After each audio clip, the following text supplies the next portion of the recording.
Olá pessoal, tudo bem? Sejam todos bem-vindos ao canal.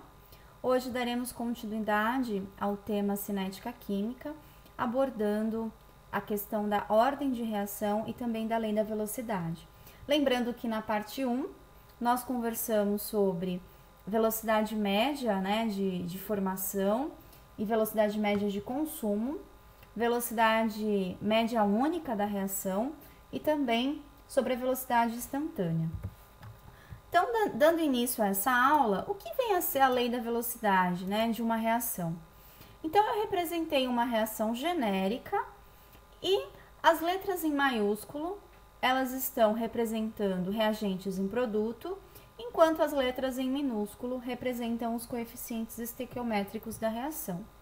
Essa expressão é a expressão que determina a lei da velocidade.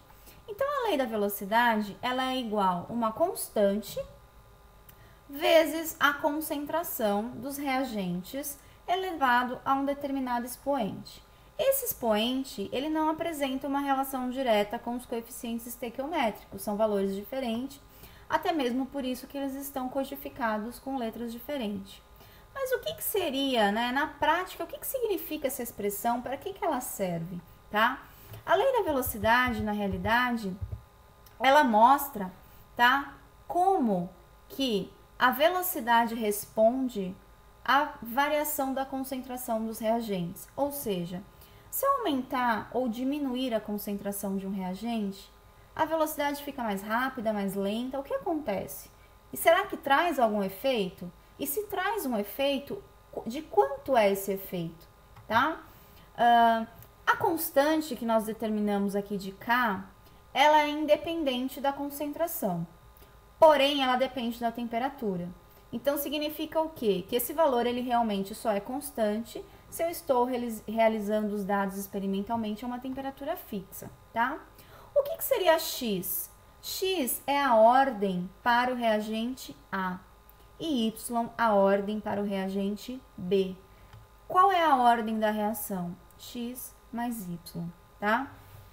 A lei da velocidade, na realidade, ela é determinada por meio de experimentos, tá? Então, é possível nós chegarmos a essa expressão na prática, né? E lembrando que ela tem uma importância muito grande do ponto de vista de você realmente conhecer como que uma reação química acontece, tá? De modo a verificar como a concentração de cada reagente vai realmente influenciar na velocidade da reação, tá? Então, isso é importante tanto em reações em pequena escala, como principalmente em reações industriais, que se trabalha com uma escala maior, tá? Então, entender a contribuição do aumento, da concentração do reagente para a velocidade é extremamente importante para que se tenha, um andamento adequado da velocidade dessa reação. Então, como eu havia dito, a lei da velocidade ela é determinada por meio de experimentos. Então, vamos observar um exemplo que mostra a reação de decomposição do N2O5. Esse gráfico ele foi obtido por meio de dados experimentais e ele mostra no eixo X a concentração do N2O5 e no eixo Y a velocidade de consumo do N2O5. Então, vejam que interessante, Nessa situação, nós obtemos uma reta.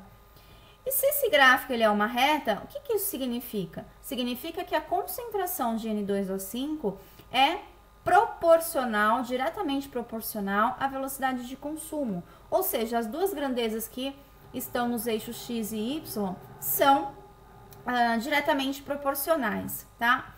Então, se nós observarmos, quando a concentração do N2O5 é 0,002, tá? A velocidade da reação é 0,001. Se eu dobrar a concentração do N2O5, a velocidade sofre o mesmo efeito, ela também dobra.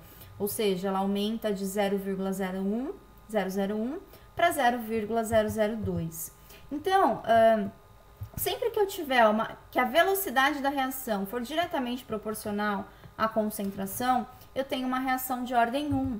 Então, se eu fosse escrever a lei da velocidade para essa equação, como ficaria?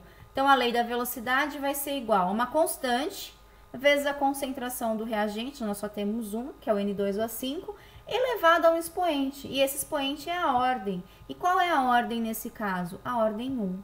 Se eu quiser determinar a constante, como eu tenho uma reta, tá? Na realidade, a constante ela vai ser a tangente do ângulo formado aqui com essa reta, ou seja, o coeficiente angular aqui da reta, né? Então, basta eu dividir o cateto oposto. Então, se eu pegar o triângulo maior aqui formando por toda a reta, né? O cateto oposto, que vai ser 0,004, e o cateto adjacente, que vai ser 0,008. Então, se eu dividir 0,004 por 0,008, eu vou achar um valor de meio, e esse valor é exatamente o valor da constante para essa reação. Então, vamos entender um pouco melhor a respeito da ordem da reação, né?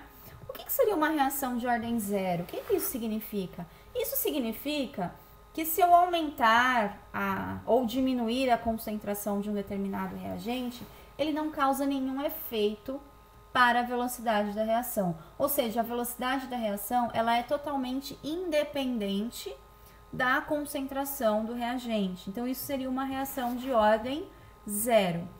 A reação de ordem 1 é exatamente o exemplo que eu mostrei anteriormente, né? Eu tenho a velocidade e a concentração, elas são diretamente proporcionais. E o que seria uma reação de ordem 2? Se eu dobrar a concentração de um reagente e a resposta que eu tiver da velocidade for 4 vezes maior, eu tenho uma reação de ordem 2. Por quê? Se nós observarmos, 4 é 2 elevado a 2. Então, o expoente que se relaciona de ordem 2. O mesmo efeito, se eu triplicar a concentração e a velocidade ficar 9 vezes maior, o que isso significa? 9 é a mesma coisa que 3 elevado a 2. Então, eu mantenho a ordem 2. Se eu quadriplicar a concentração, o que acontece com a velocidade? Se ela ficar 16 vezes maior, o que isso significa? 4 elevado a 2 é 16. Então, o expoente que está relacionado é 2. São reações de ordem 2. Agora, se a reação é de ordem 3, o expoente que vai estar relacionado, obviamente, é 3. Então, se eu aumentar a concentração em 2 vezes, a velocidade ela vai ficar 8 vezes maior. 2 elevado a 3, 8. Se eu triplicar a concentração do reagente, a velocidade vai ficar 27 vezes maior, né? Ou seja, 3 elevado a 3, 27. Então, o expoente relacionado, 3. E se eu quadriplicar a concentração do reagente, a velocidade vai ficar 64 vezes maior, ou seja, né?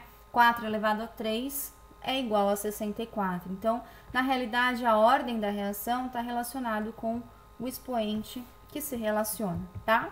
E aí, para nós finalizarmos, nós temos aqui um exercício. Esse exercício ele foi extraído do livro Princípios de Química, do Atkins, e ele diz o seguinte: 4 experimentos foram realizados para descobrir como a velocidade inicial de consumo dos íons BrO3- na reação, então aqui nós temos a reação em questão, tá? Varia quando as concentrações dos reagentes variam. Então, foram realizados 4 experimentos. E esses 4 experimentos foram realizados com concentrações diferentes. Lembrando que nessa reação nós temos 3 reagentes, que é o bromato, o brometo e o íon H3O+. E foi monitorado a velocidade. Então, aqui nós temos os valores da velocidade. E o que o exercício está pedindo, né? Para nós determinarmos a ordem da reação para cada reagente e também a ordem total. E para nós escrevermos a lei da velocidade. Então, vamos observar aqui a linha, né, os experimentos 1 e 2. Nos experimentos 1 e 2, eu não tenho nenhuma variação da concentração do brometo e nem do H3O+. Mas eu tenho um aumento em 2 vezes de concentração do íon bromato. E qual é o efeito que isso dá para a velocidade da reação? Né? A velocidade aumentou, né? Ela era igual a 1,2 vezes 10 a menos 3 e foi para 2,4 vezes 10 a menos 3. Então, eu tenho o mesmo efeito. Eu dobrei a concentração a velocidade dobrou, diretamente proporcional. Portanto, ordem de reação para o bromato é igual a 1. Agora, para analisar o brometo, eu selecionei os experimentos número 1 e número 3. Por que esses experimentos? Porque nesses experimentos a concentração das outras espécies químicas, né, do bromato e do H3O+, não sofreram variação. O único reagente que está variando é o brometo, que é a espécie que eu estou analisando. O que aconteceu? A concentração do brometo, ela foi aumentada 3 vezes. E qual é o efeito para a velocidade? 3 vezes maior também. Isso significa o quê? Né? São diretamente proporcionais. Tripliquei, triplicou aqui também. Ordem 1 para o íon brometo. E agora vamos analisar a influência do íon H3O+, tá? Para isso, eu utilizei a linha 4, a linha 2 e a linha 4, tá? Por quê? Porque a linha 2 e a linha 4, as concentrações das outras espécies, que é o brometo e o bromato, são iguais, né? Então, o bromato é 0,20 e o brometo 0,1. Eu só tenho realmente variando o íon H3O+, que ele foi aumentado em 1,5 vezes, tá? O que aconteceu com a velocidade? Ela aumentou 2,3 vezes, tá? Se vocês fizerem, né, verificarem a relação, se elevar 1,5 ao quadrado, vocês vão verificar que vai dar um valor muito próximo a 2,3, né? Então, eu já poderia deduzir que a reação, ela é de ordem 2 para o íon H3O+. Mas a gente consegue, né? Como não é um número inteiro, então não está tão fácil de visualizar essa relação, nós conseguimos determinar isso por meio de cálculos. Então, nessa primeira linha aqui, nós escrevemos a lei da velocidade. Então, a lei da velocidade vai ser uma constante vezes a concentração de bromato elevado a 1, que é a ordem para ele, vezes a concentração de brometo elevado a 1 também, que é a ordem, vezes a concentração de H3O+ elevado a x, porque eu ainda não sei a ordem para essa espécie.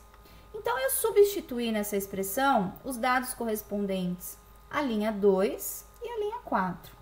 Então, para a linha 2, a velocidade é 2,2 vezes 10 a menos 3, que é igual a constante, que eu não sei quanto é, vezes a concentração de bromato, que é 0,20, brometo, que é 0,10, vezes a concentração de H3O+ elevado a x. Mesma coisa na linha 4. Foram substituídas as velocidades e as concentrações. O que nós vamos fazer? Nós vamos dividir essas duas expressões uma pela outra. Então, dividindo, né? Ó, o que eu posso cancelar aqui na realidade, né? Eu consigo cancelar, basicamente, as potências de 10, tá? Podem aqui ser canceladas. A constante, que eu não sei exatamente o valor, mas eu sei que as duas têm o mesmo valor. O 0,20 e o 0,10, tá? Dividindo o que resta, 2,4 dividido por 5,5, 0,463, que é igual, né? 0,10 dividido aqui por 0,15, 0,67 elevado a x. Como eu caí numa equação exponencial, para que eu consiga resolver, eu preciso aplicar o log dos dois lados. Então, log de 0,44 é igual a log de 0,67 elevado a x. Então, passando, né, usando as propriedades do logaritmo, passando o x, né, aqui para frente, eu vou ter log de 0,44, que é igual a x vezes log de 0,67. Portanto, x vai ser log de 0,44 dividido por log de 0,67, x vai ser igual a 2, tá? Então, a ordem para o H3O+ é 2. Qual vai ser a lei da velocidade? A lei da velocidade vai ser uma constante vezes a concentração de bromato elevado a 1, vezes a concentração de brometo elevado a 1, vezes a concentração de H3O+ elevado a 2, tá? Vejam que os expoentes que representam a ordem da reação não tem nenhuma relação com os coeficientes estequiométricos. Vejam, para o brometo, o coeficiente estequiométrico é 5 e para o H3O+, o coeficiente estequiométrico é 6.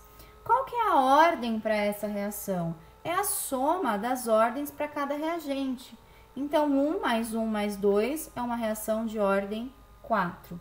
Então, é uma reação de ordem 1 para o bromato, 1 para o brometo, 2 para o H3 ou mais, e a ordem total da reação é a soma de tudo isso. Então, vai ser uma reação de ordem 4. Termino a aula de hoje deixando uma sugestão de leitura, tá? Que seria o livro Princípios de Química. Caso vocês tenham alguma dúvida, tá? E sugestões, peço por favor que enviem, né, por meio desse endereço eletrônico que está mostrando aqui no slide. E algo que é muito importante é que vocês sempre deixem, né, feedbacks e sugestões a respeito das aulas, inclusive sugestões de temas, para que o canal fique cada vez melhor. Então, esse tema ele vai ter continuidade numa parte 3, no qual nós vamos abordar a questão da lei das velocidades integradas. Espero que essa aula tenha ajudado. Muito obrigada pela atenção.